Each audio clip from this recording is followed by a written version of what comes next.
My girlfriend, Mia, said, I need space. Let's just be friends. I replied, sure. Then I removed her name from joint subscriptions. I reclaimed her car keys. I changed our Netflix password. 72 hours later, she was knocking desperately. I, Alex, 32, male, am sitting in a quiet apartment. It's the first time in 4 years. It's strange. Not bad, just quiet. 2 nights ago, my girlfriend of 4 years, Mia, 29, sat me down. On the sofa we picked out together. She had that look on her face, serious and distant. My stomach dropped. I think we need to talk, she started. Cliché, I know. She went on for 10 minutes about personal growth. Feeling stifled, needing to find herself again. It was a well-rehearsed speech. Full of therapy speak and vague platitudes. The bottom line was delivered with a soft, pitying smile. I think we should just be friends. I need some space. I've seen this movie before. I've read the X posts. The classic move is to get emotional. To plead, to ask what I did wrong. I felt the sting, don't get me wrong. It felt like a punch to the gut. But looking at her, seeing the rehearsed sincerity, something clicked? This wasn't a negotiation. It was a declaration. So, I didn't cry. I didn't raise my voice. I nodded slowly and said, okay, if that's what you want. She seemed taken aback. Oh, well, good, she said. I'm glad you're being so mature about this. She said she'd stay at her friend Chloe's place. For a few days to give us both breathing room. She packed an overnight bag. Gave me a quick, awkward hug, and left. The moment the door clicked shut, I let out a breath. I didn't realize I was holding. The hurt was there, a dull ache in my chest. But underneath it was a strange sense of clarity. Friends, she wanted to be friends. Okay. So, I decided to treat the situation with logistical reality. We were friends now, not partners. Our lives needed to be decoupled. I'm a methodical person. I like lists. I opened my laptop and made one. Shared subscriptions. I went through my credit card statements. The big ones were easy. Netflix, Spotify Family Plan, the meal kit delivery service. I have the master accounts for all of them. I changed the passwords. Then I went into the Spotify plan and removed her account. For the meal kit, I canceled the subscription. It was due to renew tomorrow anyway. Cost saved, roughly $110 a month. The car, this was the big one. About 2 years ago, Mia's old car died. I just got a promotion, so I bought a new sedan. The car is entirely in my name. The title, the loan, the insurance, all me. She was the primary driver. Since I work from home and barely use it. It was for all intents and purposes her car in practice. But my car on paper. A friend does not drive a car I'm legally responsible for. The insurance liability alone is a nightmare. I sent her a text, not angry, just factual. Hey, since we're taking space and figuring things out as friends, I'm going to need the car back. The insurance is complicated if a non-resident is the main driver. Let me know when is a good time for me to get the keys. I can come to you. Apartment, we live in my apartment. My name is the only one on the lease. She moved in 2 years ago. There's no legal entanglement there, a relief. I didn't change the locks yet. I figured I'd give her a chance to get her things. Like a normal person. I did all of this calmly over about an hour. It wasn't about revenge. It was about boundaries. It was about accepting the new reality she created. If we are just friends, this is what being friends looks like. The text about the car was sent 48 hours ago. She read it, no reply. The meal kit service sent her an email saying the account was cancelled. She would have discovered the Netflix and Spotify passwords didn't work. It's been radio silence until now. There's a knock at the door. Not a normal knock. It's fast and sharp, insistent. I know it's her. Based on the sound, she's not here to be my friend. Thank you for all the comments and DMs. It's wild how many people have been through something similar. It helps to know I'm not crazy for reacting the way I did. So, the knocking. I took a deep breath, walked to the door. Looked through the peephole. Yep, Mia, she looked frazzled. Her hair was messy, face pinched with irritation. I opened the door. What the hell is your problem, she started. Not even a hello. I leaned against the door frame. I'm not sure what you mean, Mia. My Spotify logged me out mid-song. Netflix won't work, and you're demanding the car back. What are you doing? I kept my voice even. I'm doing what you asked. You said you wanted space, that you wanted to be friends. Friends don't share streaming accounts or pay for each other's cars. I'm just tidying things up. She stared at me, her mouth slightly open. As if I started speaking a different language. Tidying things up? I said I needed space. Not that you should blow up our entire life. I needed that car for work tomorrow. I understand it's inconvenient, I said. And I genuinely did. But the car is my property and my liability. I can't have someone who doesn't live here be its primary driver. It's an insurance thing. You can get your stuff from the apartment whenever you'd like. Just give me a heads up so I can be here. This is where the entitlement came out. My stuff, we live here, and that's my car. You bought it for me. I bought it while we were in a committed relationship. I corrected her gently. That relationship is now over. According to you, we're friends. This is me treating you like a friend. She threw her hands up in the air. This is ridiculous. This isn't how you treat a friend. This is petty and vindictive. My God, Leo was right about you. Bingo. The name hung in the air. Leo, her work friend. The one she'd been having after-work drinks with too often. For the past 2 months. The one whose name popped up on her phone at all hours. My gut had been screaming about Leo for weeks. But I pushed it down, I trusted her. I must have let a flicker of something show. Because she tried to backtrack. That's not what I meant. Who's Leo, Mia? I asked, my voice quiet. He's just a friend from work. He's been so supportive through all of this. All of what? Your decision to end our 4-year relationship. You're twisting my words, she snapped. I just needed a break, a little space. And you go and do all this. You're trying to control me, just like he said you would. So that was it. This new guy, Leo, had been in her ear. Painting me as a controlling villain. Probably so he could swoop in. And Mia, wanting the thrill of a new romance. Without giving up the comfort and stability I provided. Had concocted this let's be friends plan. She thought she could put me on a shelf. Keep using my car, my apartment, my money. While she test drove a new relationship. The sheer audacity was breathtaking. I held out my hand. The car keys. She looked from my hand to my face. Her eyes filled with disbelief and rage. She actually scoffed. No, I need it. I'll ask you one more time nicely. Please give me the keys to my car. She crossed her arms.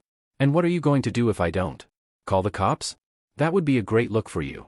I didn't even blink. Okay. I pulled out my phone. I didn't dial 911. I opened my car's official app. I located the car, parked right down the street. With 3 taps, I locked the doors and activated the alarm. The car's horn started blaring. A piercing, relentless sound in the quiet evening. Her eyes went wide.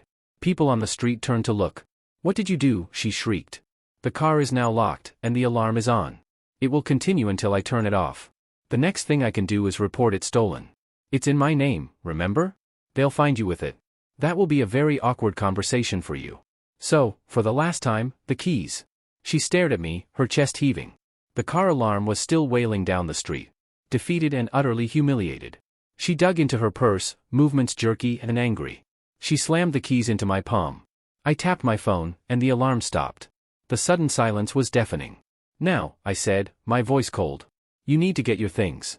You have 48 hours to schedule a time with me. After that, I'm changing the locks. She stared at me with pure hatred. Without another word, she turned and stormed off. I watched her go, then closed the door. My hands were shaking, not from fear, but adrenaline. This wasn't just a breakup anymore. This was something else entirely. And I had a feeling it was far from over. The last week has been a masterclass in escalating entitlement. And delusion. I feel like a character in a movie I never auditioned for. The 48-hour deadline came and went. Mia didn't call, didn't text, just silence. So, as promised, I called a locksmith. Had the locks on my apartment changed.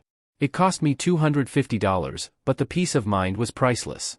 I also installed a small, discreet security camera. In my living room, pointing at the front door. A little voice told me it would be a good investment. That little voice was right. The day after I changed the locks, the first dirty trick happened. I got a call from my credit card company's fraud department. Someone had tried to report my card as stolen. They went through the automated system. But some security questions were answered incorrectly. It was flagged for review. I confirmed the card was in my possession. They added extra security notes to my account. Trick number 2 was far more serious. It happened 2 days later. I got a calendar invite for a mandatory HR meeting. The subject was just, follow-up conversation. My boss, Mark, and a woman from HR, Susan, were on the invite. My stomach twisted into a knot. I walked into the small conference room. They were both there, looking serious. This wasn't a casual chat. Susan started, her voice neutral and professional. Thanks for coming in. We've received an anonymous communication. It contains serious allegations about your conduct outside work. Under company policy, we must make you aware and discuss it. She turned her laptop around. It was an email from a burner account. Sent to her and Mark. It painted me as unstable, controlling, prone to outbursts. Claimed I was harassing my former partner. It was designed to make me look like a workplace liability.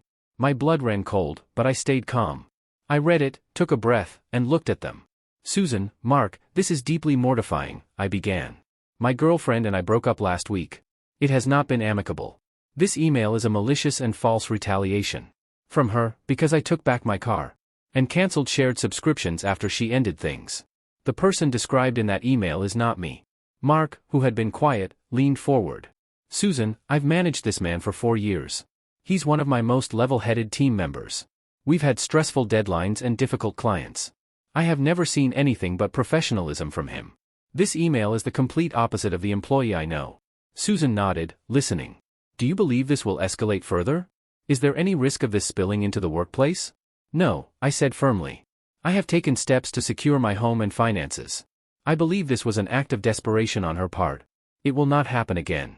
And it will certainly not affect my work. Susan closed the laptop. Okay. We are documenting this incident and your response.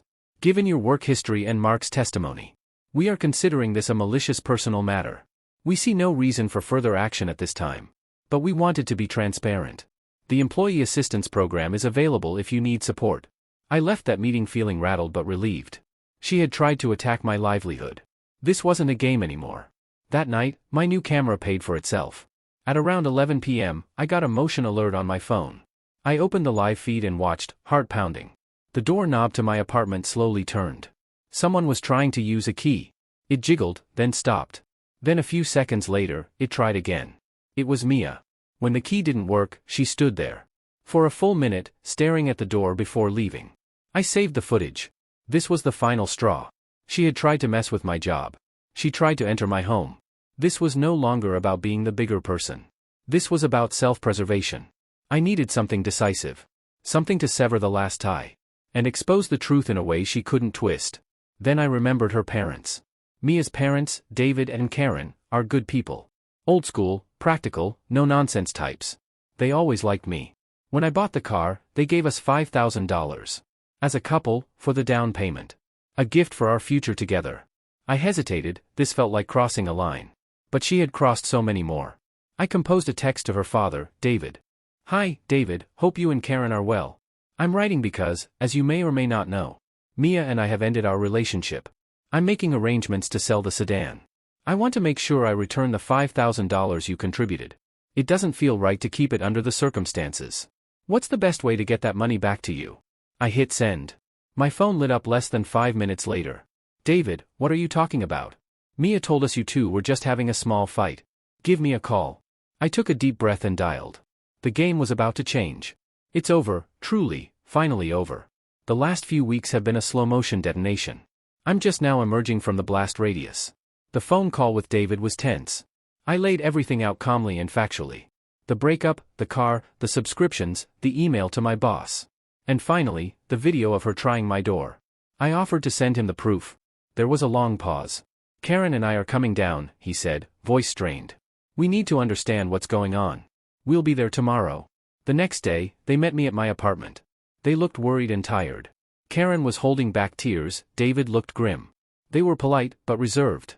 I could tell they were torn. Wanting to believe their daughter. But confronted with my serious accusations.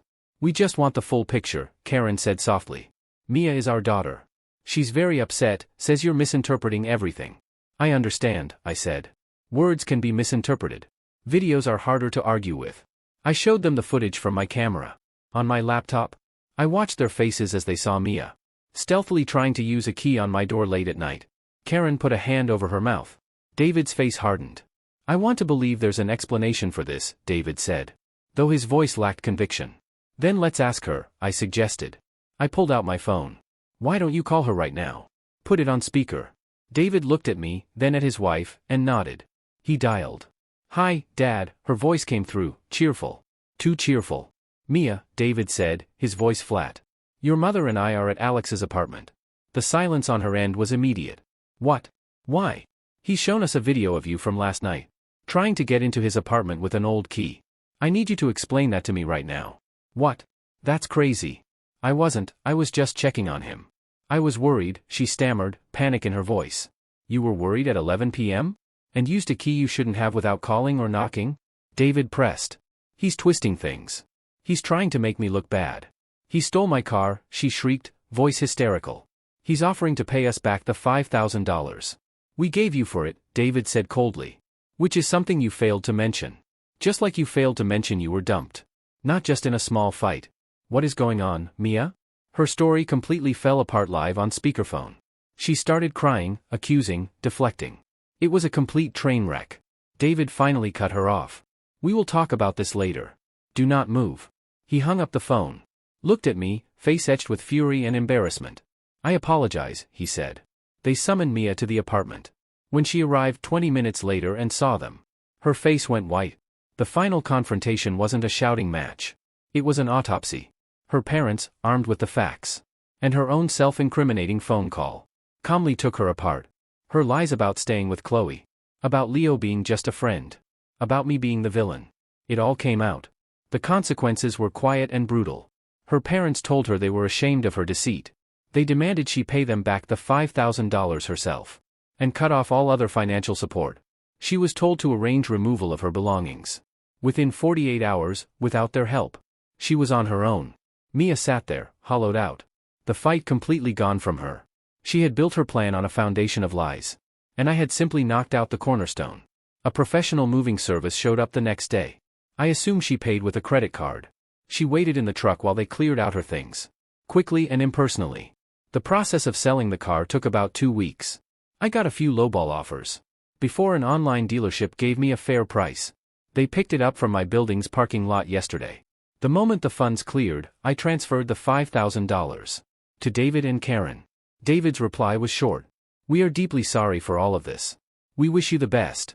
I've blocked Mia, Leo, and anyone connected to them. I have no idea what their situation is. And the most freeing feeling is that I don't care. The quiet in my apartment is no longer strange. It's peace. It's the sound of a chapter of my life. One filled with drama I never asked for. Finally, mercifully ending.